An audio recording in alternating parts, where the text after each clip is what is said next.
también la parte del tiempo. Miren, para que ustedes sepan y tengan referencia, cuando yo viví mi curso de predicadores, yo viví este curso en 6 meses. Yo tenía que ir cada semana, 2 clases por semana, de 1 hora cada una. En 1 hora nos daban lo que es la teoría y en otra nos hacían hacer ejercicios. Cada quien tenía que pasar y predicar y exponer o algo. Yo se los estoy sintetizando para hacerlo solamente en 7 lecciones. O sea que es tanta la información, hermano. Y por eso lo digo también, y se los digo a ustedes y ante las cámaras, que este no es un curso intenso, pero esto es más que nada una pinceladita de lo que usted tiene que saber si es que algún día quiere entrar en este bonito ministerio de la predicación. Entonces, por si alguna vez a lo mejor no soy muy profundo en los puntos o todo eso, créanme que este curso me ha costado mucho poderlo armar de esta manera, pero estoy haciendo lo mejor para que ustedes puedan llevarse algo y lo puedan poner en práctica. Y miren, hermanos, el tema del día de hoy, vuelvo a la parte técnica. Ya no vamos a estar hablando tanto de la parte espiritual, ya eso lo vimos ayer. Hoy estamos viendo la parte técnica de un predicador. Ayer hablábamos de cómo armar un tema, pero hoy yo les voy a presentar los diferentes tipos de sermones, o sea, las diferentes formas que usted puede predicarle a la gente. ¿Ok? Entonces el tema del día de hoy se llama los diferentes tipos de sermones.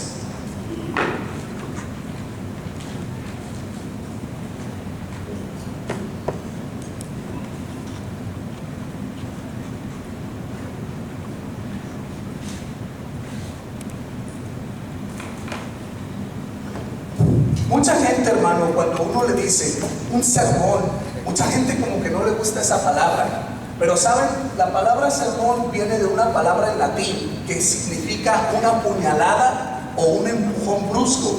Eso es lo que quiere decir el sermón. Cuando dicen el padre dio un sermón, quiere decir que es como una sacudida brusca. Eso quiere decir cuando nos despierta a nuestra realidad. Entonces, queridos hermanos, quiero aclarar otra cosa. Existen muchas maneras de presentar la palabra de Dios. Que yo sepa, hermanos, al menos existen 20 diferentes maneras. Pero yo lo que quiero aquí es presentarles a ustedes las maneras más comunes que un predicador utiliza y las más sencillas para que ustedes puedan predicar. Miren, con esto pasa lo que con la Coca-Cola. Ustedes ven aquí que tengo estos refrescos de Coca-Cola. Y yo no sé si ustedes han escuchado hablar de la historia de la Coca-Cola. Ustedes han escuchado que a finales del año de 1800 este refresco fue inventado en Atlanta. Pero ¿saben por qué ha podido persistir a través de tantos años este producto? Porque las personas que están a cargo de la mercadotecnia se han encargado de siempre innovar la presentación de su producto. Por ejemplo, ustedes ven la Coca-Cola en una lata chiquita, ¿verdad? Que es una presentación más para uno. Lo vemos también en la clásica botella. Esta es la botella del año de... yo me acuerdo, esta nos la dieron de colección cuando fuimos al mundo Coca-Cola en Atlanta. Vemos una lata un poco más grande para los que les gusta todavía un poco más y no hacían su sed, ¿verdad? Hay personas que no les gusta beber en lata y tienen que agarrar la botella, la clásica botella to go, y otros que de verdad somos muy adictos a la Coca-Cola y que necesitamos una grande. Fíjense, pero lo importante aquí es que es el mismo producto, es lo mismo, pero simplemente en diferentes presentaciones. Así sucede con los sermones y la palabra de Dios. Es el mismo producto, porque usted no viene a hablar de otra cosa, usted viene a hablar de ¿qué cosa? De la palabra de Dios, pero se la puede presentar al pueblo de diferente manera. ¿Ok? Entonces vamos primero con la primera forma de presentar la palabra de Dios. El tipo de sermón número 1 es el leído. ¿Ok? El leído. Número 1, el leído.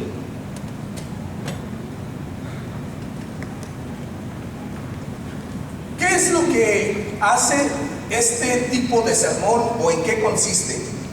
Este tipo de sermón, hermano, consiste en la proclamación de un discurso que se ha preparado previamente de una manera completa. ¿Ustedes alguna vez han visto en la televisión, hermano, ¿O alguna vez ustedes han asistido a una conferencia o visto a un político? ¿Cómo es que ellos cuando se ponen a dar a su discurso, ellos de qué manera lo hacen? ¿Los han visto? ¿Cómo lo hacen? Tienen un papel y donde ellos están guiándose, todo lo que están diciendo lo están leyendo. ¿Se han fijado en eso? El Papa y los obispos muchas veces, y a mí me ha tocado ver inclusive que hasta en la misa varios sacerdotes utilizan este tipo de sistema. Y saben, hermanos, yo sé que a mucha gente tal vez no le gusta, pero se sigue utilizando porque créanme que es una manera eficaz de poder transmitir el mensaje si se hace correctamente. Yo, hermano, de veras que yo les hago una exhortación. Si usted nunca ha dado un tema, si es la primera vez que usted va a predicar, este es uno de los mejores sistemas que usted lo puede hacer. Porque ¿saben qué? Lo que le pasa a la gente que va a hablar en público por primera vez son los nervios. Y yo no sé usted, pero una de las cosas que a mí me atacaba mucho es decir, ay no, es que si paso ahí enfrente se me van a olvidar las cosas, o voy a terminar diciéndolo al revés, o voy a confundir. En cambio, cuando usted prepara su sermón de una manera completa, esos nervios de alguna manera se van. Si usted nunca ha predicado, hermano, de verdad, esta es una manera muy, pero muy eficaz de hacerlo. Ahora, hay ciertas cosas que usted tiene que tener en cuenta. La primera, hermano, es que usted tiene que saber, o más bien tener la facilidad para leer y escribir.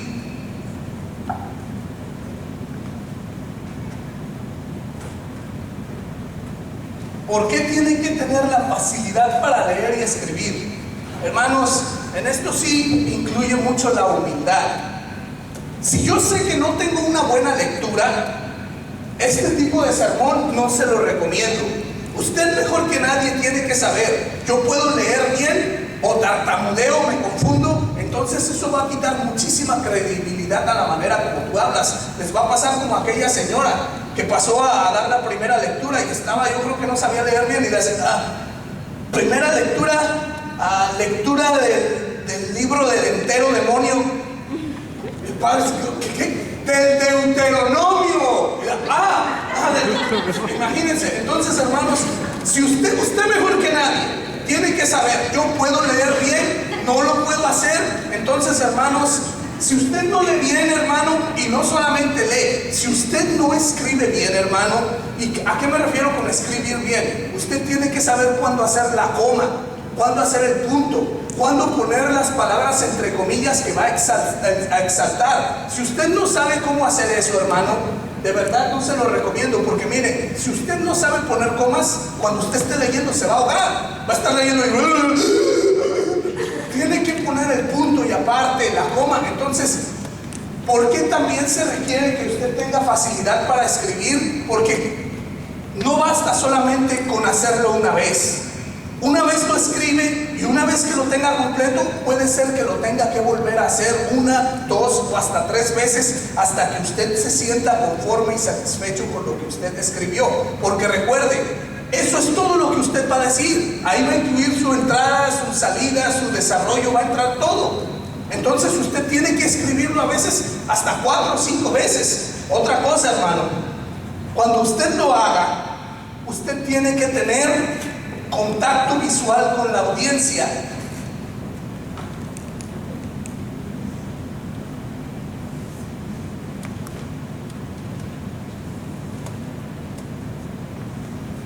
¿A qué me refiero con esto?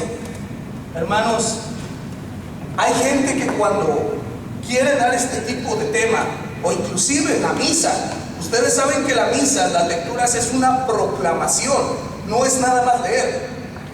Yo veo personas, hermano, y me da tanta pena que cuando quieren predicar de esta manera, no quitan los ojos del papel.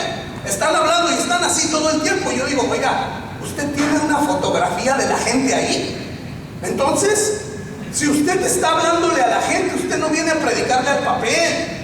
¿Qué hacen las personas, hermano? Si ustedes se fijan, como yo les digo, el Papa, a los políticos que hablan, ¿qué hacen ellos? Están leyendo, pero están siempre viendo a su audiencia. Ahora, me van a decir, como me dijo una vez una señora, hermano, pero es que eso es muy difícil, porque al volver los ojos al papel me pierdo. Sí, pero yo recuerdo cuando fui a mi clase de lectura en liturgia, a mí me dijeron que para eso tiene uno un dedo. Entonces, si yo estoy leyendo aquí, yo tengo siguiendo la lectura con mi dedo derecho, yo no la pierdo. Así, si puedo voltear a hacer algo, yo de alguna manera no me pierdo donde me quedé. Otra cosa, hermanos, hay momentos en los que a lo mejor usted está leyendo y tiene que alzar las manos, ¿ok?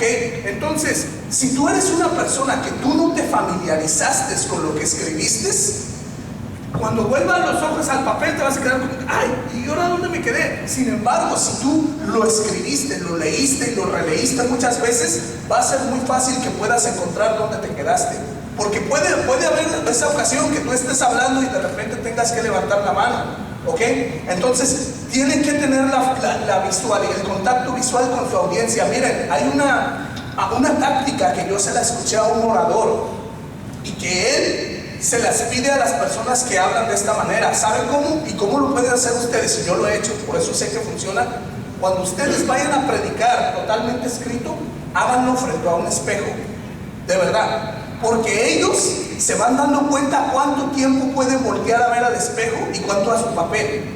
Recuerden que el punto de esto es que usted no viene a hablarle al papel, sino a la audiencia. Háganlo frente a un espejo, de verdad, predique, póngase con su escrito junto a un espejo y usted esté hablando y voltee a ver el espejo y usted más o menos se va a dar cuenta. ¿Cuáles son las ventajas de este tipo de sermón, hermano? Una de las cosas por las que se sigue utilizando también es porque ayuda al control del tiempo.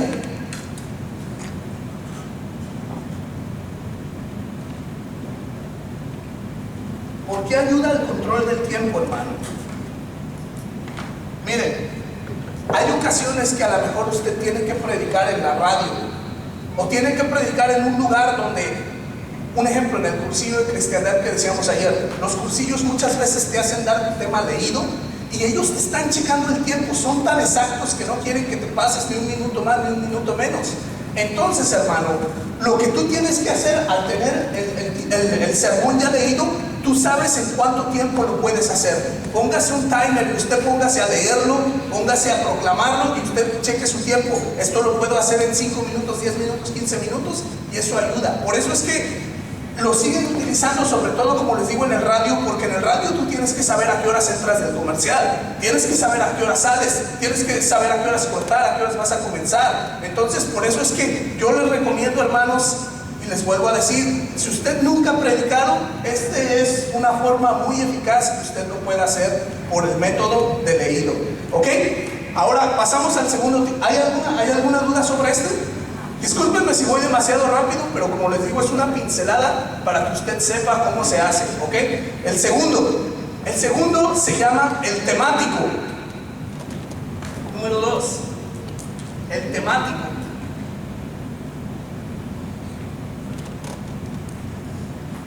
¿Por qué se llama el temático? Porque el temático, hermano, se trata de encontrar un factor común entre lecturas de diferentes libros de la Biblia. Yo estoy seguro que este es el que todos conocen y que todos lo han escuchado. ¿Saben por qué? Porque este es el que se utiliza en la misa. Sí, es el que se utiliza en la misa. Por ejemplo, ¿ustedes saben de qué habló la misa el pasado domingo? ¿Cuáles fueron las lecturas el domingo pasado? ¿Ustedes se acuerdan?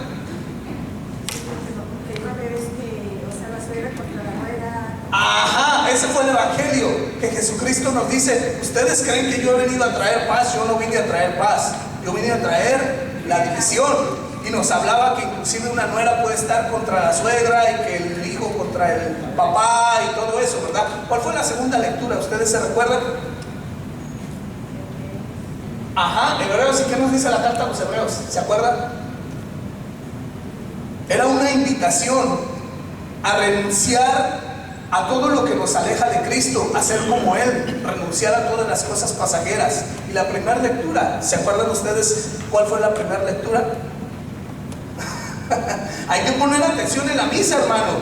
Si no, luego les pasa como a los protestantes que me dicen: es que yo cuando estaba en la iglesia católica nunca leí la Biblia. Y digo: más bien usted nunca puso atención, porque se lee cada domingo en misa. ¿Ok? A ver, ¿ustedes se acuerdan cuál fue la primera lectura? ¿No se acuerdan? Ahí nos hablaba del profeta Jeremías. Y nos dice que al profeta Jeremías lo habían puesto en una cisterna donde lo iban a colgar, porque el profeta Jeremías no cesaba de decirle al pueblo de Israel que se rindieran. Entonces ellos decían: no, este hombre nos sigue hablando muchas cosas que no nos gustan, vamos a matarlo. Fíjense, primera lectura, nos habla de que por causa de la predicación quieren matar a Jeremías. Segunda lectura, los hebreos, la carta a los hebreos nos dice la renuncia del cristiano a las cosas del mundo por seguir a Dios. Y la tercera lectura nos habla del evangelio sobre Jesucristo viene a traer la división. ¿Cuál es el factor común? Hay una cosa en común entre las tres lecturas, que es lo que usted tiene que hallar. ¿Sabe cuál es? ¿Cuál es? Hay otra cosa más. Algo así. ¿Saben cuál es el factor común? La renuncia a la comodidad. La renuncia, hermanos, a lo fácil y sencillo por el reino de Dios hasta el punto de dar la vida. Una persona que es capaz de enfrentarse hasta su propia familia, que lo aparta de Dios, que está dispuesta a renunciar hasta lo que más quiere. Jesús usa una exageración. Al profeta Jeremías lo querían callar, y el profeta Jeremías hubiera dicho: no me hagan nada, me voy a quedar callado. Está dispuesto a que lo mate. Y los hebreos nos dicen: sigan adelante, no se rindan, sean como Jesús, tomen la cruz. El factor común de esas tres lecturas era, como les digo, la renuncia a la comodidad, la renuncia a lo sencillo por el reino de Dios. Eso es lo que es un sermón temático. Por ejemplo, hermanos, miren, a mí usted me dice: ¿sabe qué, hermano? Venga mañana y háblenos de la Eucaristía. Entonces, lo que usted tiene que hacer para formar un sermón temático es buscar lecturas que tengan el mismo factor común. Por eso yo les decía ayer: compren su Biblia temática, porque si usted le dan un tema de Eucaristía y le vienen varias lecturas de la Eucaristía, que usted puede juntas buscar un factor común entre ellas. Por ejemplo, ¿cómo puedo empezar yo mi tema de la Eucaristía? Si a mí me dicen: hable sobre la Eucaristía, yo me voy al Génesis y busco esa lectura en el Génesis, hermano, donde nos habla en el 14:18 sobre Melquisedec. Cuando nos dice que Melquisedec, rey de Salem, ofreció pan y vino. Desde el Génesis, desde el principio, ya vemos una prefigura de la Eucaristía. Después puedo seguir adelante, donde en el Génesis 22:8 Dios le pide a Abraham que sacrifique a su hijo Isaac. Y ahí le dice: el niño, cuando ve que lo van a matar, le pregunta a su papá: papá, ¿y dónde está el cordero? Y entonces el papá Abraham le dice: hijo, Dios proveerá el cordero. Desde ahí ya vemos una sombra de lo que viene a ser la Eucaristía. Después puedo irme más adelante comparando lecturas al Éxodo 12, donde nos habla sobre la Pascua de Yahvé, donde nos dice que Dios le dijo a Moisés que él tenía que matar a un corderito, y de alguna manera con la sangre de ese corderito iban a manchar las puertas. ¿Se recuerdan esa historia?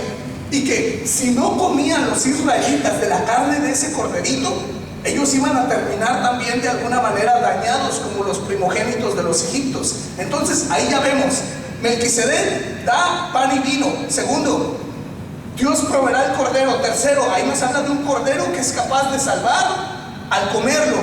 Después vengo al Nuevo Testamento, y ahí vengo donde en el Evangelio de San Juan 1:35, donde Jesús entra al Jordán, y ahí Juan el Bautista les dice: ese es el Cordero de Dios. Dios proveerá un cordero, se ofrece pan y vino, un cordero salva a los israelitas, pero ahí está el Cordero de Dios. Después me puedo seguir más adelante, hermano, a ese capítulo 6 de San Juan, donde Jesús dice: yo soy el pan de vida.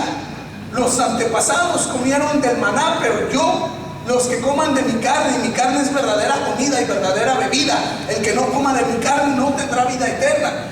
Ahí ya nos habla Jesús que su carne y su cuerpo son verdaderos, son reales, no es un símbolo. Y después puedo terminar, hermano, por último, con esa lectura que se encuentra en los evangelios, hermano, donde habla sobre la última cena, y que es cuando Jesús les enseña que Él es el pan vivo que se encuentra en la Eucaristía. ¿Se fijan ustedes cómo, comparando lecturas, yo armé un tema? Todo tiene factor común. Si a usted le dan un tema del Espíritu Santo, busque varias lecturas del Espíritu Santo y arme un tema sobre el Espíritu Santo. Si a usted le piden sobre el pecado, busque varias lecturas desde el Génesis que habla del pecado hasta la consecuencia del pecado. Si a usted le piden que hable sobre la confesión, busque usted que desde el Antiguo Testamento, para los que no sabían esto, en Israel había confesión de pecados ante el sacerdote, aunque no lo crean. Desde ese momento ya viene una figura de la confesión. Entonces, este es un modo muy hermoso, hermano, como les digo, porque es inclusive el que usa la iglesia cada domingo para predicar. Hermanos, ¿alguna duda sobre esto? Ok, nada más les voy a anotar aquí para que no se les quede. Comparando lecturas.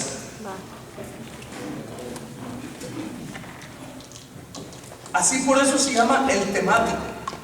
Comparando lecturas. ¿Ok? Para hallar un factor común. Ahora, hay una cosa aquí que yo les quiero advertir sobre utilizar este método, hermano. Tenga mucho cuidado con elegir lecturas que no lo van a sacar de contexto, porque a mí me ha tocado ver predicadores que quieren hallar un factor común. Por ejemplo, están predicando sobre el bautismo y de repente están yéndose así. Primera lectura habla sobre el bautismo, de la circuncisión y esto que es una prefigura del bautismo, y agarran otra lectura y de repente escogen una lectura que nada tiene que ver, que lo saca completamente del tema y se desvían del tema, y uno al final se queda como que, espérate, estaba hablando del bautismo y terminó hablando de la crucifixión. O sea, como que no, algo ahí no cuadra. Entonces usted tiene que tener mucho cuidado con qué lecturas va a escoger para exponer su tema, que no lo saquen de contexto. ¿Ok? ¿Entendieron, hermanos? Créanme, hermanos, miren, aquí es donde yo les decía, en mi curso de predicadores nos daban 1 hora explicándonos cada uno de estos y 1 hora practicándolos. Yo se los estoy dando en menos de 2 o 3 minutos para que los entiendan. Ok, discúlpenme, como les digo, factor tiempo, y también a los hermanos de la cámara que nos ven en YouTube, discúlpenme, pero no podemos aunar mucho en esto. Ok, ¿no hay dudas sobre este tema? Ok, bueno, entonces ahora vamos al siguiente, hermano. El siguiente es el biográfico. El biográfico. Número 3. El biográfico.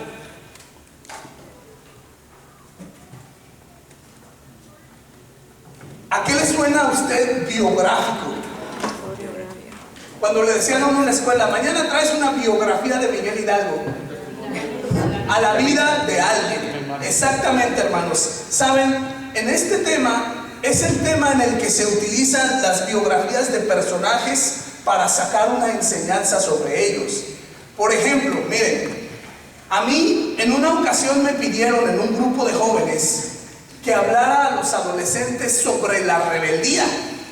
Y yo me quedé pensando, ¿cómo puedo hablarles a los jóvenes sobre la rebeldía? Y en una ocasión me puse a leer, estaba yo leyendo mi Biblia y me puse a leer la vida del profeta Jonás, lo que mencionábamos ayer. ¿Ustedes han leído el libro de Jonás? Se los recomiendo, léanlo, es como de 2 o 3 páginas, es un libro muy pequeño, pero tiene una gran enseñanza sobre la rebeldía. Ahí nos habla de que Dios le pide a Jonás que vaya a Nínive a predicarles, porque si no va, él va a destruir esa ciudad. ¿Y qué hace Jonás? En vez de hacer lo que Dios le dice, se va por el otro lado. Se subió en un barco, ¿y qué pasó? El barco ya estaba a punto de hundirse por la terquedad, por la necedad de Jonás. Y los marineros, todos espantados, decidieron aventar a Jonás al mar. Y Jonás terminó siendo tragado por una ballena. Y al final tuvo que terminar haciendo lo que Dios le decía. A la mala lo tuvo que hacer. Yo me recuerdo que usando ese ejemplo, yo lo comparaba con la vida de un joven y yo le decía, querido joven, mira lo que pasa cuando tú decides actuar en tu conducta rebelde. Cuando Dios te dice y tus padres te están diciendo no hagas una cosa, pero tú decides irte por otro lado, tú puedes ser el responsable que la nave o la barca de tu casa se hunda. A lo mejor no se va a hundir en el agua o en el mar, pero tú, joven, tú que me estás escuchando, puedes ser el causante de que tu madre y tu padre se hundan en la barca de la depresión, que se hundan en la barca de la tristeza. Tú quieres ser ese causante. Y mira lo que te puede pasar, joven, cuando tú decides actuar de una manera rebelde. Pero cuando tú decides de buena manera seguir lo que te manda Dios y seguir lo que te mandan tus padres, tú puedes salvar al mundo, joven, aunque no lo creas. Jonás, un simple hombre como ustedes y yo, les decía a los jóvenes, fue capaz de, por sus palabras, su predicación, salvar una ciudad de tantos habitantes de un desastre. Tú, joven, con tu ejemplo o con tu manera de vivir, puedes ayudar a otros. Y bueno, fue un tema demasiado largo, pero fíjense cómo utilizando la biografía de una persona, saca uno una enseñanza para poderle predicar a las personas. Ahora, ¿qué son las cosas que usted tiene que tomar en cuenta aquí? Primera cosa, usted tiene que tomar en cuenta cuando hable sobre el sermón biográfico, ¿quién era? O sea, ¿quién era esa persona? ¿Quién es la persona de la que usted va a hablar? Por ejemplo, usted va a hacer una biografía sobre Moisés. ¿Quién era Moisés? ¿Qué hacía Moisés? ¿Dónde vivía? ¿Ok? ¿Quién era Moisés? Usted va a lo mejor a hacer una biografía sobre Abraham. No solamente nos podemos limitar a la Biblia. Recuerden, los protestantes, ellos solo se cierran el mundo limitándose a la Biblia. Gracias a Dios, hermano, usted puede utilizar biografías hasta de un santo. Por ejemplo, recuerdo que una vez escuché a un predicador que dio un tema sobre la conversión y él utilizó el biográfico. ¿Y saben de quién utilizó la vida para dar el tema de la conversión? De San Agustín. ¿Ustedes han escuchado la vida de San Agustín? San Agustín, cuando yo escuché ese tema, hasta me conmovió, porque San Agustín era un borracho, era un prostituto, era un hombre que vivía en lo peor, y sin embargo, gracias a las oraciones de su madre, Santa Mónica, llegó a ser uno de los grandes doctores de la iglesia. Usted puede, hermano, utilizando una biografía, hacer un tema, como le digo. Entonces, ¿quién era? Otra de las cosas que usted puede decir, ¿a qué se dedicaba? ¿A qué se dedicaba esa persona? Era un herrero, era un carpintero, era un pastor de ovejas, era un comerciante. ¿A qué se dedicaba? ¿Cuál era la vida de esa persona? Tercer cosa que usted tiene que poner dentro del sermón biográfico: ¿cuál era el medio donde él vivía? O sea, ¿dónde vivía? Me refiero a que usted puede decir, vivía en Europa, vivía en América, vivía en México. Y también, sobre todo aquí, ¿dónde vivía? ¿Cuál era el medio donde vivía? El tiempo en el que él vivía. ¿Fue en la Edad Media? ¿Fue en el año pasado? ¿Fue el siglo pasado? ¿Dónde vivía y época? Eso es bien importante, hermano, porque usted le puede decir a las personas cómo pensaban en la Edad Media y qué es lo que llevó a esa persona a vivir así, bla, bla, bla. ¿Ok? Entonces, ¿dónde vivía? ¿Cuál era la época en la que él vivía? Siguiente, ¿cómo fue su encuentro con Dios? ¿Ok? ¿Cómo fue el encuentro con Dios de esta persona?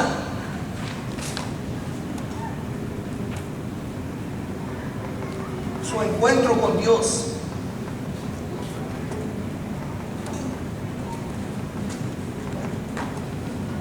Por ejemplo, ¿cómo fue el encuentro de Dios? Perdón, ustedes así rápido que me digan, por ejemplo, ¿cómo fue el encuentro de la Virgen María con Dios? ¿Cómo fue?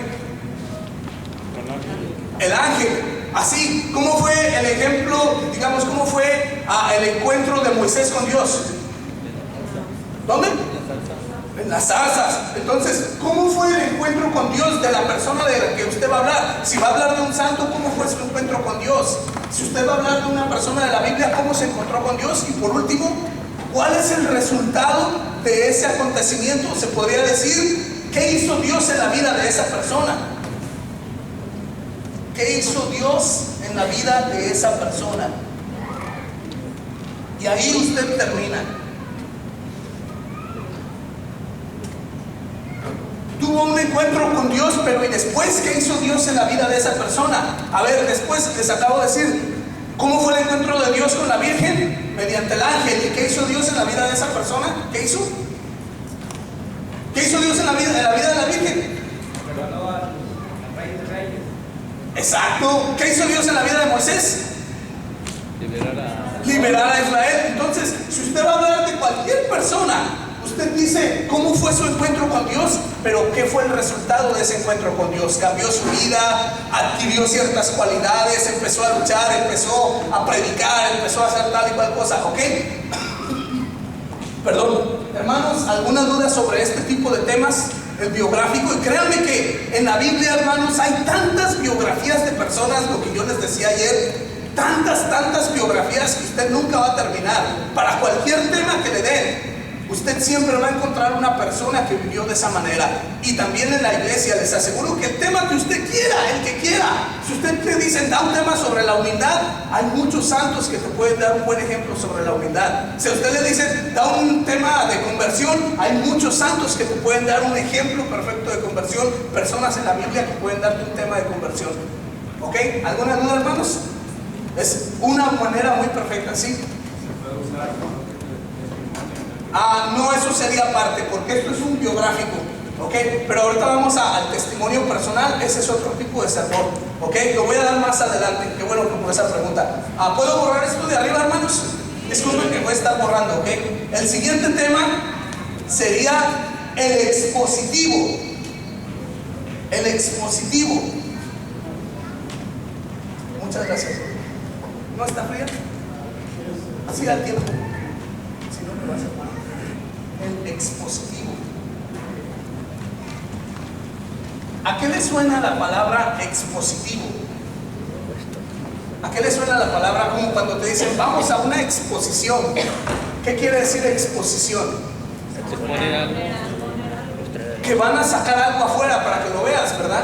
Eso viene de una palabra también en latín que quiere decir sacar afuera. Por ejemplo, si a usted le dicen vamos a una exposición de maquinaria agrícola, ¿qué se imagina usted que va a haber ahí? Que todos los campesinos van a sacar sus máquinas y te van a enseñar lo que hacen. Si usted le dice vamos a una exposición de galería de arte, ¿qué va a haber ahí? Cuadros, pinturas de un artista, y te van a explicar qué es lo que significan las pinturas. Este tipo de sermón, hermano, es un sermón hermoso porque usted nunca va a terminar de tener algo con qué predicarle a la gente.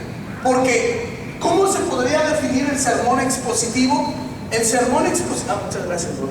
El sermón expositivo, muchachos, hermanos, es que así les hablan los jóvenes. El sermón expositivo okay. El sermón, es que uno siempre está tan acostumbrado de decirles muchachos a los jóvenes, ok. El sermón expositivo, hermano, es el que se encarga de sacar a la luz de forma detallada las verdades de un texto de la Biblia. Okay. Saca a la luz de forma detallada las verdades ocultas de un texto de la Biblia. Esa es una definición sobre el sermón expositivo. Y bien, miren, hermanos, yo les voy a hacer a ustedes una lectura, y ustedes se van a dar cuenta cómo los predicadores sacan a la luz las verdades ocultas de esa lectura. Para esto vamos a ver Números capítulo 20, versículo 1 al 12. Números 20, 1 al 12. Y ahí vamos a escuchar.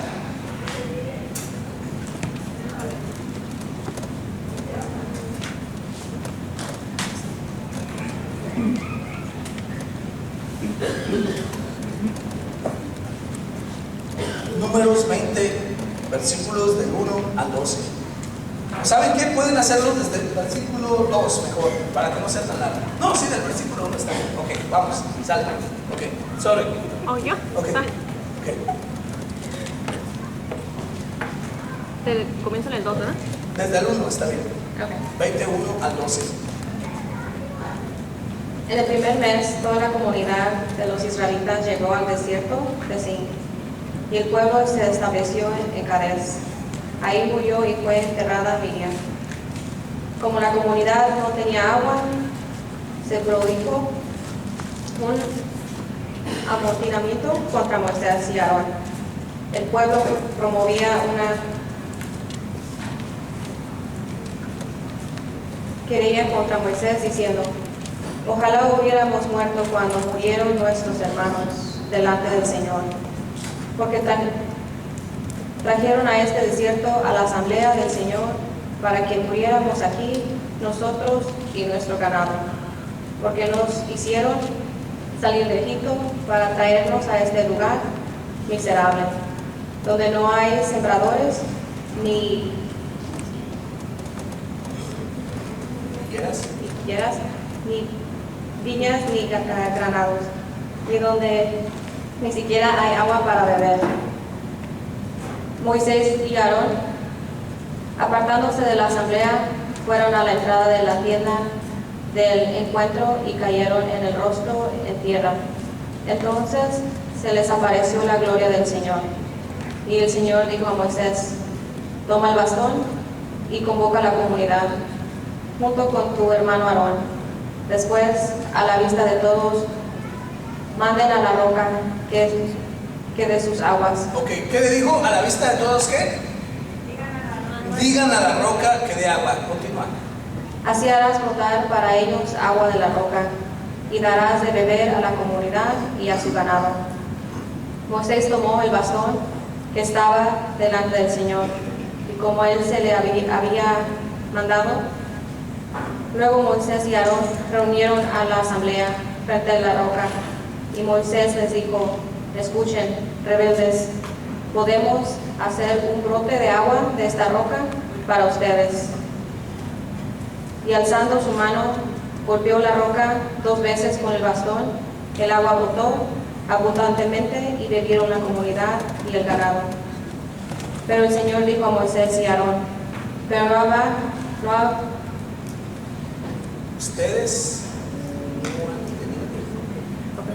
no haber confiado lo bastante en mí para que yo manifestara mi santidad ante los israelitas.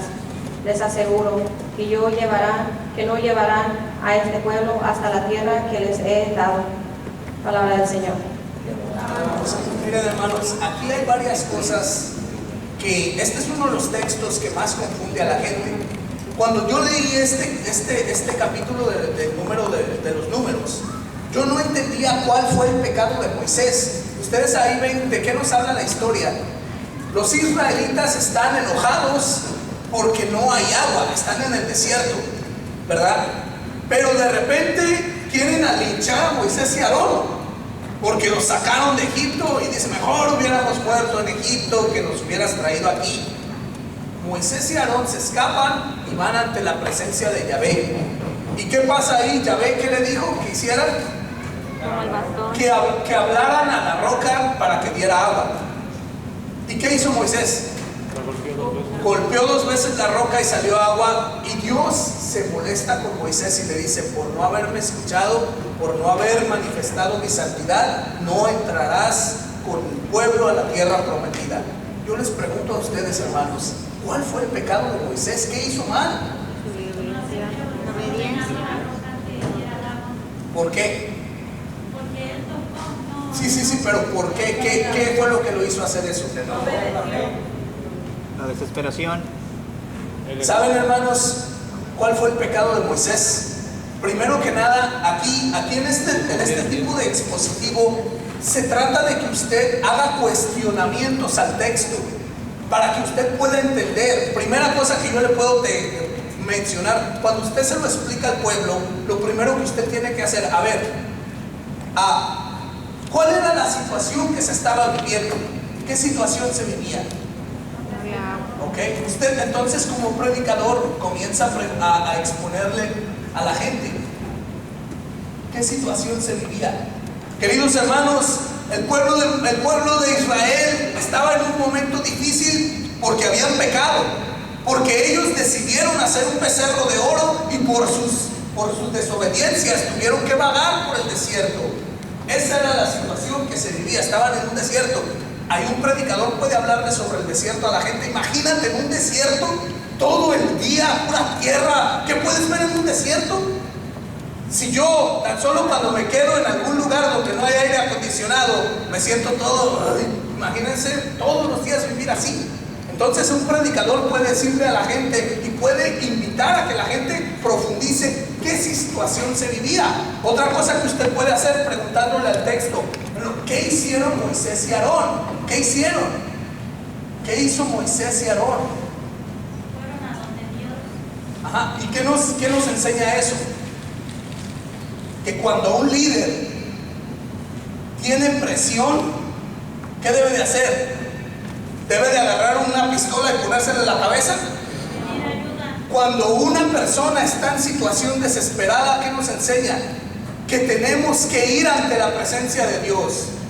No tenemos que irnos a la cantina. José Alfredo Jiménez dice que debemos ir a la cantina para olvidar, pero Dios nos dice que no. ¿Qué tiene que hacer una persona que está en problemas y en desesperación? Postrarse ante la presencia de Dios. Eso es la que nos enseña de ahí el expositivo. Tercer cosa, ¿qué más? ¿Cuál fue la instrucción de Dios?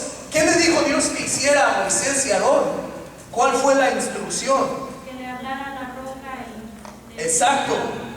Entonces ahí nos damos cuenta, hermano, que muchas veces cuando nosotros vamos hacia Dios y Dios nos indica una cosa y nosotros no queremos obedecer, queremos que Dios haga lo que nosotros decimos. Entonces ahí usted como predicador puede usar estos ejemplos para exponerle a su audiencia lo que está pasando y cómo eso puede de alguna manera servir como ejemplo para nosotros. ¿Ok? Sí, yo voy a Dios. Me recuerdo una persona que una vez me decía que estaba muy enferma. Sí, yo voy a Dios, pero Dios no me sana, que Dios no sé qué, Dios no me escucha. A ver, espérate. No se trata que Dios haga lo que tú quieres y como tú quieres. Dios tiene su plan. ¿Ok? El plan no va a ser como tú quieres. Entonces, ¿cuál fue la instrucción? ¿Cuál fue la instrucción en este caso que le dio a Moisés? Que le hablara a la roca. ¿Pero qué hizo Moisés? Ahí viene la otra pregunta. Ok, esa fue la instrucción, pero ¿qué hizo Moisés? Se desesperó. Tocó a la roca, no le ordenó. Volvió a la roca. Ok. ¿Qué haces tú cuando vas ante Dios? ¿De verdad haces lo que Dios te dice? ¿Eres paciente? ¿Eres humilde? ¿O te pones a desesperarte? ¿O te pones a gritar? ¿O te pones a enojarte porque Dios no actúa como tú quieres? Hermanos, Moisés, como lo dijeron aquí las personas, Moisés tenía que hablarle a la roca. ¿Pero qué hizo Moisés? Él la golpeó. ¿Y por qué? ¿Saben por qué? ¿Qué fue lo que hizo que Moisés golpeara la roca? La aflicción del pueblo. No, ¿saben qué fue? Que Moisés estaba tan acostumbrado a ver que con la vara se hacían milagros. Esa vara dividió al Mar Rojo. Moisés estaba acostumbrado que con esa vara se convirtió en serpiente. Esa vara pudo convertir el agua en sangre del río. Moisés se acostumbró tanto a que con el poder de la vara se podían hacer maravillas. En el libro del Éxodo nos dice que Moisés tocó con la vara y salió agua. Esta es la segunda vez que lo hacía. ¿Y cuál fue el pecado entonces de Moisés, hermanos? No. ¿Saben cuál fue el pecado de Moisés? Ahí es donde viene el sermón expositivo. Estoy sacando la verdad oculta. El pecado de Moisés, el pecado de Moisés es que él creyó más en el poder de la vara que en la palabra de Dios. Ese fue el pecado de Moisés. ¿Se fijan cómo no mucha gente sabía? Entendían más o menos, pero por eso se llama el expositivo. Usted saca a la luz las verdades ocultas de un texto. El pecado de Moisés fue que él tuvo más confianza en un bastón que en la palabra de Dios. Y lo podemos ver porque no solamente le pegó una vez, le pegó hasta dos, al haber hecho, por si no, ¡pum!, va la segunda. Y es así, hermanos, como usted, como predicador, tiene que irle cuestionando a las lecturas. A ver, ¿quién le habla a quién? ¿Por qué? ¿Qué hizo? ¿Qué dice Dios? ¿Cuál fue el ejemplo que me puede dar? Usted haciéndose cuestionamientos a la lectura, siempre va a tener algo que exponerle a su audiencia. Hermanos, hay una cosa que ustedes tienen que tener en cuenta en utilizar este método. ¿Saben, hermanos, cuál es la cosa que yo les aconsejo? Hay lecturas que son muy difíciles de comprender, Hay pasajes que son de verdad. Y si usted una vez dice, voy a armar un sermón expositivo, y agarra una lectura del Apocalipsis que ni usted mismo entiende, ¿cómo la va a poder exponer a los demás? Entonces, cuando usted vaya a hacer un sermón de este tipo, usted tiene que buscar una lectura que usted pueda entender bien para poderla explicar al pueblo. ¿Me entienden, hermanos? No se meta en aguas profundas si usted no sabe nadar. porque de verdad usted mismo se va a ahogar, ¿ok? Entonces, pero este es uno, como les digo, que es muy bonito porque usted le saca las verdades a la luz a la gente, ¿ok? Ok, entonces seguimos con el siguiente, hermanos. Y el siguiente se llama el textual. Que voy a borrar un poquito aquí arriba. ¿Sí puedo borrar esto? Sí. Ok.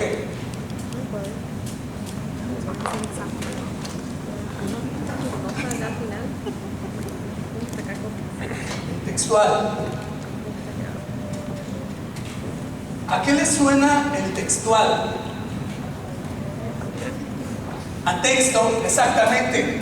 ¿Saben, hermanos? La diferencia entre el sermón textual al expositivo, al temático y al biográfico y a todos los demás, la única diferencia es que con un solo textito de la Biblia, con uno solo, el predicador puede darle a su audiencia el tema que ellos necesitan. Por eso se llama el textual. ¿Ok? Aquí no se trata de que usted agarra varios versos o varias lecturas o una lectura como la que acabamos de ver. Es solamente un texto. ¿Ok? Y miren, yo les voy a explicar cómo se puede predicar con un solo texto. Vamos a ver una lectura que se encuentra en los Efesios, hermano. Efesios capítulo 4, versículo 2. Aquí les voy a explicar cómo hacen los predicadores. Efesios capítulo 4, versículo 2. ¿Ok? Digamos que yo voy a predicar, ¿verdad? Y yo les digo, bueno, hermanos, vamos a comenzar este tema usando la palabra de Dios en el nombre del Padre, del Hijo y del Espíritu Santo. Amén. Y dice así, la palabra de Dios, Efesios 4:2. Sean humildes y amables. Sean comprensivos y sopórtense con amor unos a otros. Palabra de Dios. Queridos hermanos, hay 4 cualidades que San Pablo nos dice que son esenciales para la vida de un cristiano. Y si nosotros queremos ser un cristiano auténtico, tenemos que llevarlas a cabo. Primera cosa, San Pablo nos dice que tenemos que ser humildes. ¿Qué quiere decir la humildad? ¿Usted sabe qué quiere decir la humildad? ¿Qué es la humildad? Muchas personas piensan, hermano, que ser humilde quiere decir soy un gusano, no valgo nada, no soy nada. Otras personas quieren decir que ser humilde quiere decir que tú te vas a siempre sentir menos que los demás. Pero ¿saben qué? Eso no es humildad. Eso no es humildad. Santa Teresita de Ávila nos dice que la humildad es la verdad. Así. ¿Cuánto cree que un predicador le puede hablar a su audiencia sobre la humildad? ¿Cuánto tiempo puede un predicador hablar sobre la humildad? Ahí un predicador se agarra predicando sobre la humildad un montón. Usted puede desarrollar un tema sobre la humildad que le dura hasta 2 días. ¿Ok? Pero fíjense cómo no acaba. Con ese solo texto no acaba todavía, porque nos dice San Pablo: sean humildes y amables. Ay, hermano, ¿cuánto cuesta ser amable? A ver, yo les quiero preguntar, ¿a quién de ustedes les gusta que cuando ustedes le piden un favor a una persona, se los hagan con una trompa? ¿A quién les gusta que les hagan con una trompa un favor? A nadie. Entonces, ¿qué nos dice San Pablo? Que tenemos que ser amables. ¿Cuánto puede usted hablar sobre la amabilidad a la gente? Imagínense, ¿cuánto puede hablar sobre la amabilidad? Yo recuerdo, hermanos, la historia de un santo que era San Francisco de Sales, que dicen que era un santo tan amable, pero tan amable, que hasta cuando la gente iba a preguntarle algo y él les daba un no como respuesta, la gente, en vez de sentirse ofendida, se sentían tan bien, porque decía: wow, la forma como ese santo me dice hasta una negativa me hace sentir tan amado. Entonces no cuesta mucho ser amable. Pero fíjense cómo ahí todavía no acaba el texto. El predicador puede seguir y dice: sean comprensivos. ¿Qué quiere decir sean comprensivos, hermanos? Saben que en el Evangelio el Señor Jesús nos dijo cómo ser comprensivos. Y Él nos dice: trata a los demás como quieras que te traten a ti. ¿Cómo quieres que te traten a ti? Bien. ¿Y cómo debes entonces tratar a los demás? Sé comprensivo. Que ya hiciste un error y en vez de ponerte a regañar, sé comprensivo, como que tú fuiste el que cometiste ese error. Entonces el predicador, fíjense cuánto puede hablar sobre ser comprensivo. Y no acaba todavía el texto cuando el predicador todavía dice: y sopórtense unos a otros con amor. Sopórtense con amor. ¿Oyeron, viejos y viejas?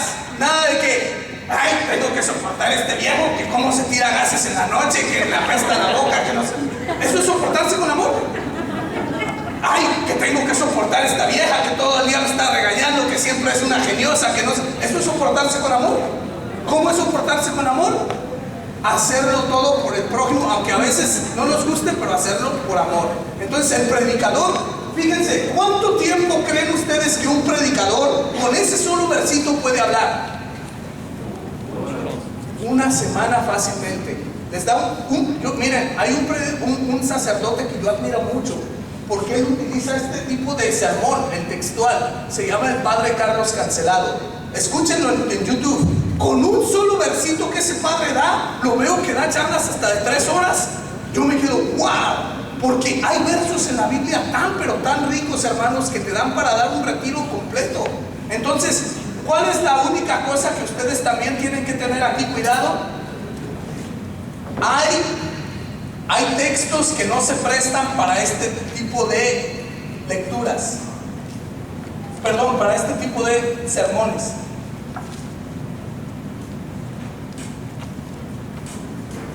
No, hay textos que no se prestan, porque recuerden que el sermón textual solamente tienes que escoger un texto. Y miren, yo quisiera que ustedes vieran, por ejemplo, a ver, vamos al libro de las Crónicas, pero déjenme ver si lo encuentro.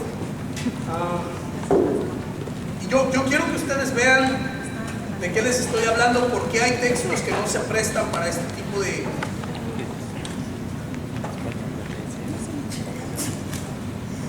temas. A ver, busquen por favor el libro de las Crónicas, capítulo 2, versículo 1.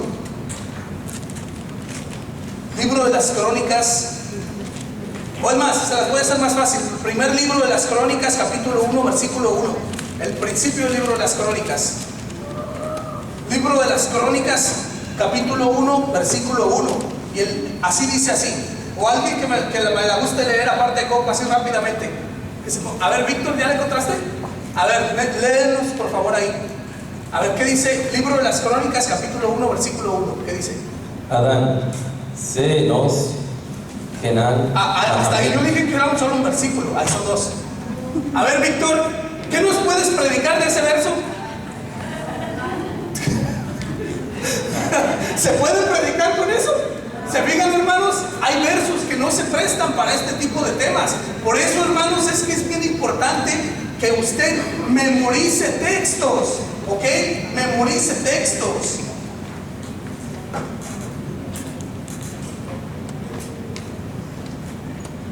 ¿Por qué es importante memorizar textos, hermanos? ¿Saben por qué? Porque miren, como yo les dije, si usted llega a un grupo de repente, no llegó el predicador y te dicen, hermano, da un tema.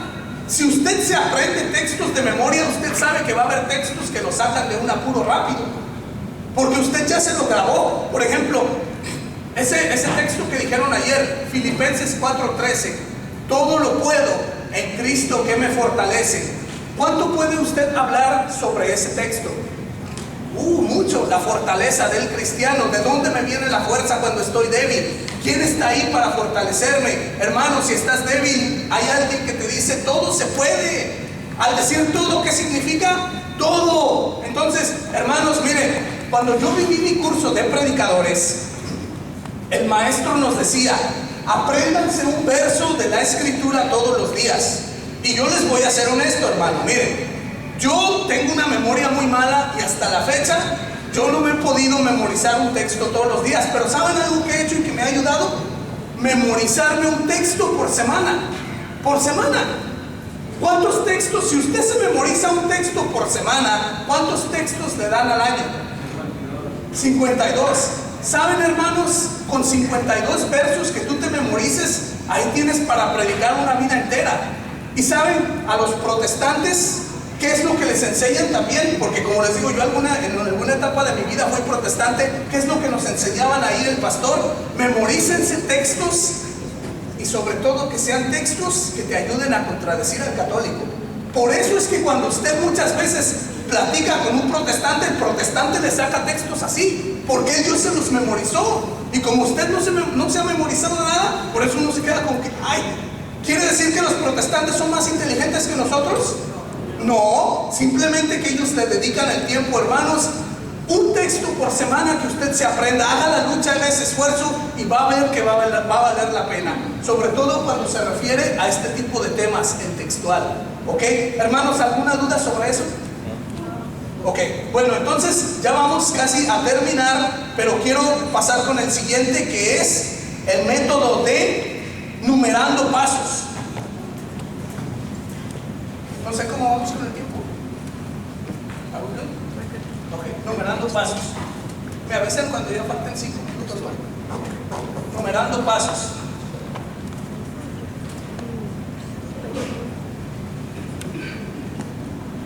Voy a borrar aquí abajo, ¿ok, hermanos? Ok.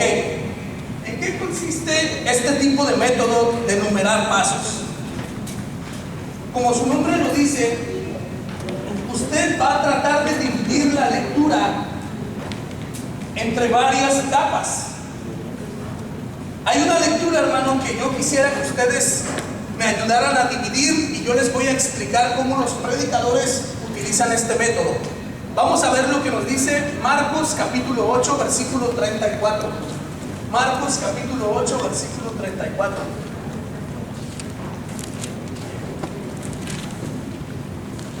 Imagínense que yo voy a predicarles aquí, ¿verdad? Ahorita estamos enseñando, es una enseñanza, no es una predicación. Es más como un taller de enseñanza esto, ¿verdad? Ok. Bueno, buenas tardes. Voy a predicar, ¿verdad? Y yo les voy a decir, bueno, hermanos, el tema que el día de hoy vamos a tocar es sobre el discipulado. Y en el Evangelio de San Marcos, capítulo 8, versículo 34, Jesús nos da la pauta para que nosotros podamos ser discípulos. Vamos a leer lo que nos dice la lectura. Y dice así: luego Jesús llamó a sus discípulos y a toda la gente y les dijo: el que quiera seguirme, que renuncie a sí mismo, tome su cruz y me siga. Palabra de Dios. ¿Cuánto tiempo en cuántas etapas podría usted numerar esa lectura? ¿Cuántos pasos hay para esa lectura? ¿Cuántos números le podría dar? A ver, cheque. ¿En cuántas pequeños párrafos o lo que usted quiera puede dividir esa lectura? Jesús ahí nos dice cómo ser discípulos y nos da esos pasos. ¿Cuántos? A ver, ¿quién me dice algo? 3. ¿10? 3. Aquí va uno, 3. 5. 4. ¿Alguien más? 4 allá. 4. 2. ¿Alguien más? 4. ¿Saben, hermanos? Todos los pasos que usted quiera son válidos y perfectos. Está bien. Alguien puede encontrar ahí hasta 8, alguien puede encontrar 10, alguien puede encontrar 5. Está perfecto. Pero ¿saben, hermanos, cómo lo hace un predicador? Explicando paso por paso. Primero que nada, la lectura nos dice, número 1, Jesús llama. Número 1, para ser discípulo necesita ser llamado por Jesús. Jesús llama. En la lectura nos dice que Jesús llamó a sus discípulos y a toda la gente. Entonces, el llamado de Jesús, ahí si yo estuviera predicando les diría, el llamado de Jesús no es solamente para los discípulos religiosos, no es solamente para los sacerdotes ni para la gente que ya está en la iglesia, es para ti, es para todos. Jesús llama. Número 1, si usted quiere ser un discípulo de Jesús, Jesús te está llamando. Número 2, ¿cuál sería? El que quiera. Número 2, el que quiera.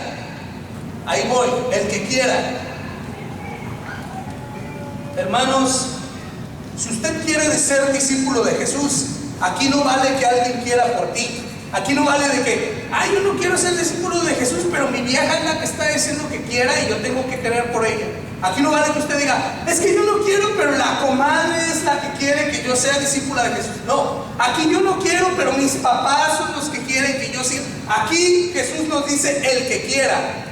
¿Cuánto puede usted hablarle a la gente sobre querer seguir a Jesús? Usted puede hablarle por qué es bueno que usted quiera. Ahí es donde el predicador tiene que convencer a la audiencia por qué usted tiene que querer seguir a Jesús.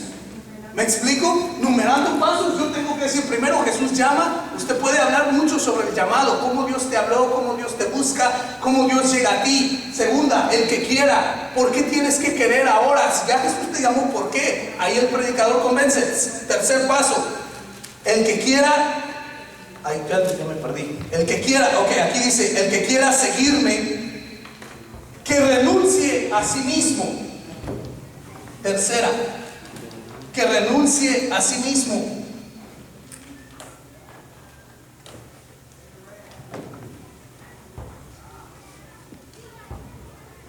Queridos hermanos, para seguir a Jesús no podemos querer seguir a Dios y seguir al mundo.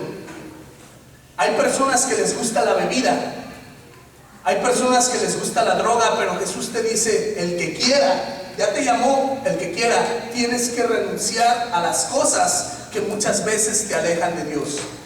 ¿Cuánto puede un predicador hablarle ahí a la gente sobre la renuncia del cristiano? Muchísimo. ¿A qué tienes que renunciar tú? ¿Será a las novelas? ¿Será al cigarrillo? ¿Será a los chismes? ¿Será hablar mal de los demás? ¿A qué tienes que renunciar? Y ahí, ¿se imaginan un predicador cuánto no puede hablar sobre la renuncia del cristiano a su audiencia? ¿Ok? Pero no termina ahí todavía, porque vamos al siguiente paso y dice, la renuncia del cristiano, tome su cruz. ¿Ok? Tome su cruz. Siguiente paso. El predicador dice, ahí nos dice la cuarta cosa que una persona necesita para ser discípulo. Tome su cruz. ¿Qué quiere decir tomar la cruz? Miren, hace algunos años atrás, hermano, sucedió una situación media rara en la comunidad donde yo estaba ejerciendo en ese tiempo. Una señora que era servidora, que ya llevaba mucho tiempo en la comunidad. 5 minutes? Ok. Una señora que ya llevaba mucho tiempo en la comunidad llegó y le dijo a los dirigentes de la comunidad, hermanos, tengo que decirles que desgraciadamente ya voy a renunciar al cargo de servidora y ya no voy a venir ni al grupo. Entonces los dirigentes se quedaron, a ver, pero ¿cómo? Si usted es una persona que siempre viene aquí, ¿por qué? Hermanos, es que yo creo que ya todo el mundo sabe que mi hija, la mayor, es amante de un hombre casado. Y a mí me da pena que me vean en la iglesia sirviendo y mi hija viva ese tipo de vida. Gracias a Dios iluminó a los coordinadores y le dijo, a ver señora, espérese. ¿Cuántos años tiene su hija? Pues creo que la muchacha tenía como 21. Y le dijo, a ver, y porque su hija vive de esa manera, ¿usted va a alejarse de Dios? Su hija ya es una persona mayor. Su hija ya puede tomar decisiones por sí misma. Jesús te dice a ti que tomes tu cruz. ¿Cuántas personas, hermano, hoy en día viven atormentadas por tomar la cruz del esposo, de los hijos, de la mujer, del vecino, hasta del perro y el gato, cuando Jesús solamente te dice, toma tu cruz, toma la tuya? Abrazar el sufrimiento, a eso se refiere Jesús. ¿Ok? ¿Cuánto puede usted hablarle ahí sobre tomar la cruz a la audiencia? Muchísimo, ¿verdad? Toma tu cruz, no la cruz de los demás. Pero no acaba todavía, vamos al siguiente paso que nos dice para ser discípulos de Jesús es, toma tu cruz y sígueme. Dice Jesús, sígame a mí, no que siga al Padre, no que siga al servidor, no que siga a la monja. Ahí, hermano, ¿cuánto puede usted hablarle a su audiencia sobre seguir a Jesús? ¿Cuánta gente yo conocí en la iglesia protestante, hermano? Y esto es un dato serio, que me decían, hermano, es que yo me salí de la iglesia católica, que porque allá todos eran unos hipócritas, y que porque los padres andaban molestando a los niños, y que porque todas las viejas son unas chismosas, y eso que esto que el otro. ¿Y Jesús te dice que sigas al Padre? ¿Jesús te dice que sigas al servidor? ¿Jesús te dice que sigas a la gente chismosa de la iglesia? ¿A quién te dice Jesús que sigas? Sígame a mí, dice Jesús. ¿A ti qué te importa que el Padre sea lo que sea? Tú sígueme a mí. ¿Que a ti qué te importa que el predicador haga lo que haga? Déjalo que él responda por sus cosas. Usted sígame a mí. Yo no estoy a la iglesia porque el Padre o la gente o las personas sean buenas. Yo sigo en la iglesia porque Jesús es bueno. ¿Cuánto puede usted hablarle, hermano, allá a su audiencia sobre seguir a Jesús? ¿Verdad? Entonces, se fijan, numerando pasos, hermano, usted da un tema diciéndole a la gente. Por ejemplo, usted le da a las personas sobre el tema de cómo el hijo pródigo se fue de la casa. ¿Cuáles fueron los pasos para que el hijo pródigo se fuera? Primero, dijo, dame mi parte. O sea, el egoísmo se va y luego usted puede enumerar los pasos, cómo volvió. Reflexiona, se levanta, vuelve, toma el camino. O sea, numerando pasos, hermanos, usted puede encontrar muchas formas de darle a su audiencia este tipo de enseñanza. Queridos hermanos, no sé cuánto falta. ¿Ya? Ok, desgraciadamente no tengo tiempo para enseñarles más. Me hubiera gustado haber tocado el testimonio personal. Si me dan un minuto les puedo decir rápidamente. El testimonio personal, hermanos, es uno de los más maravillosos temas que hay. ¿Por qué? Porque en el testimonio personal, hermano, usted no va a predicar a lo mejor sobre algo que le contaron. Usted no va a predicar, hermano, a lo mejor sobre lo que le pasó a otra gente. Miren, cuando yo predico, hay una cosa que nadie en el mundo me va a poder rebatir. Los protestantes me pueden rebatir si yo doy un sermón textual o expositivo. Un ateo me puede rebatir, pero algo que nadie me puede rebatir, ni a mí ni a usted, es mi testimonio personal. ¿Sabe por qué? Porque es algo que tú viviste, es algo que tú experimentaste. El problema, hermano, que cuando las personas van a hablar sobre su testimonio personal, nunca saben cómo hacerlo. Y por eso es que muchas veces su testimonio personal no tiene ese efecto. Usted puede dar un tema, yo les decía, sobre su testimonio personal. Yo les voy a escribir aquí cuáles son las cosas que usted tiene que poner en orden para que su testimonio personal tenga esa fuerza y ese impacto en su audiencia. Así rápidamente, déjenme borrar. Primer cosa, el testimonio personal. Primer cosa, para el testimonio personal, hermano, usted necesita exponer cuál era la situación. Ok, número uno, exponer la situación. Exponer la situación. Exponga la situación. Para el testimonio. Por ejemplo, a mí, en un día me quedé sin trabajo. No tenía que comer. Había buscado trabajo en diferentes lugares. Michigan, el lugar donde yo vivía, se fue a la quiebra. Yo por más que buscaba y buscaba, no hallaba cómo. Expuse la situación ahí y ya le planteé a la audiencia qué estaba pasando. Segunda cosa, ¿qué se había intentado? ¿Qué intentó usted hacer? ¿Ok? ¿Qué se había intentado?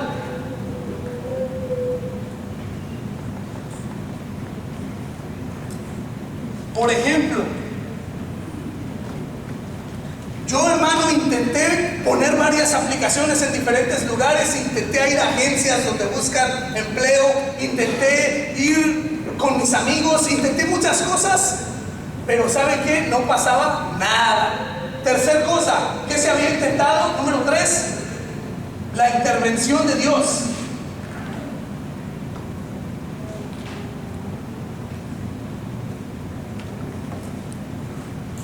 ¿Qué quiere decir la intervención de Dios, hermano? Yo busqué trabajo y no tenía, pero fui a un retiro y me recuerdo, hermano, que lo único que yo tenía en ese entonces era $50 en mi bolsa.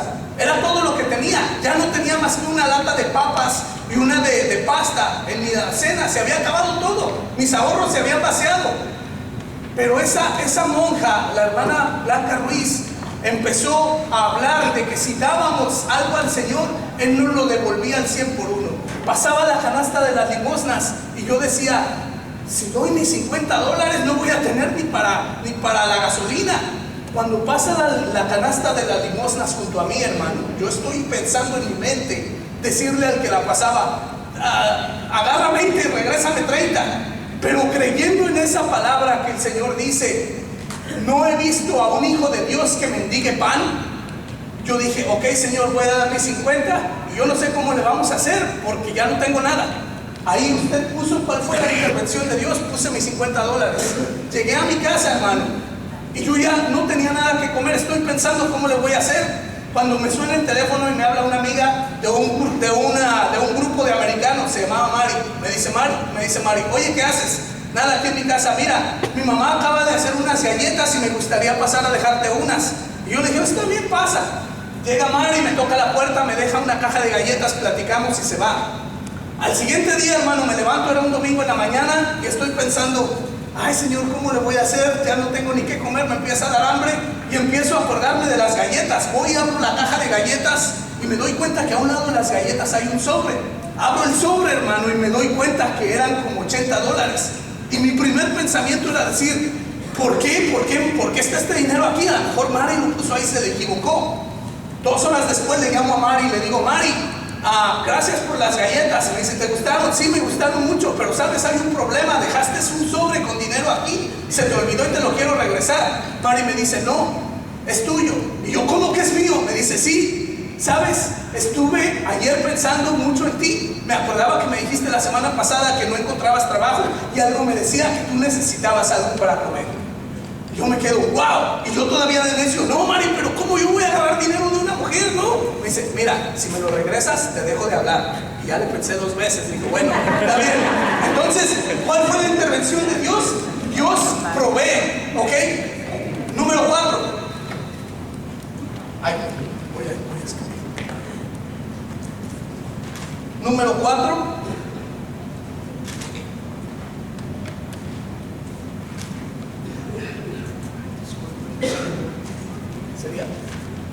¿Cuál fue el resultado de ese acontecimiento? El resultado de ese acontecimiento. El resultado. ¿Cuál fue el resultado de ese acontecimiento? Hermanos, el resultado de ese acontecimiento, desde entonces supe que cuando tú le das algo a Dios de corazón y confías en Él, el Señor nunca te abandona. Para 2 días después, hermano, yo llevaba meses sin buscar trabajo. Era un domingo. Para el lunes me estaba sonando el teléfono en la mañana y me decía, disculpe, ¿es usted fulanito? Sí, es que usted vino a dejar una aplicación en Burger King hace